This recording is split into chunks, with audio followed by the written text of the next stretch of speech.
the gods of pleasure, the gods of lust and greed and hate, the gods of materialism, even the gods of war. And Joshua tells them that such a condition cannot continue.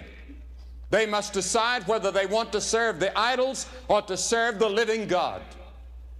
And he will not allow any neutrality. Neither does Jesus Christ.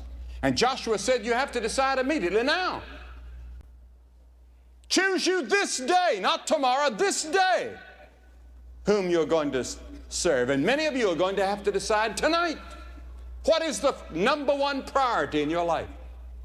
Is the priority Christ? Or is the priority something else?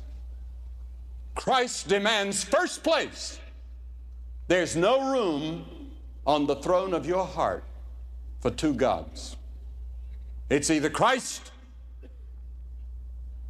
or it's the other God. Because I believe the emphasis we must lay it out straight that you cannot serve God and mammon. You must make a choice. And I found that the harder the challenge is, the greater the response.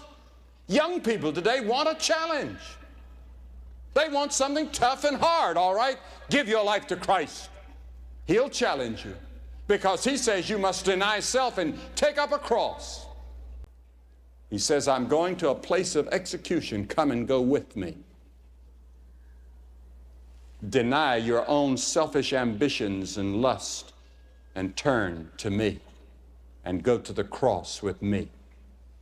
Now, Paul taught that a Christian is someone who has turned to God from idols to serve the living and the true God. There's a film showing throughout the world this year called The Idol Maker, but a Christian is an idol breaker. And regardless of their decision, Joshua said, "It's for me and my house, we're going to serve the Lord." You know, Adam and Eve had to make a choice in the Garden of Eden. God said, if you want to build a wonderful world, we'll build it together. But I'm going to test you because I've given to you the ability to choose. I haven't made you a robot in which I could punch a button and you would obey me. I've made you in my image. You have the right to choose.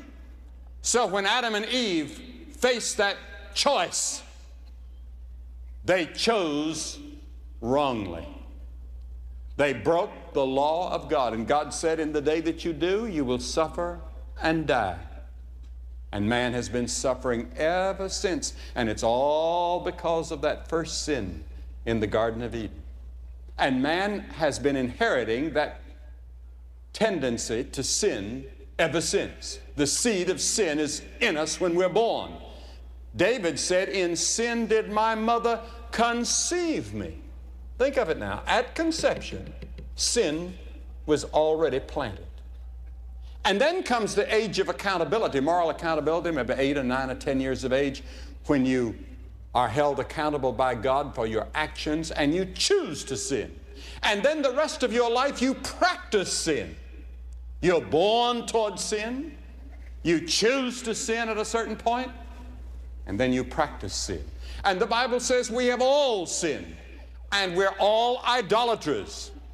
Now, Adam had to make a choice, and he made the wrong choice. You have to make a choice. Many of you that are watching by television, I hope that you'll use that telephone number right now and call in and make the choice for Christ and say to that counselor, as for me and my house, I choose the Lord.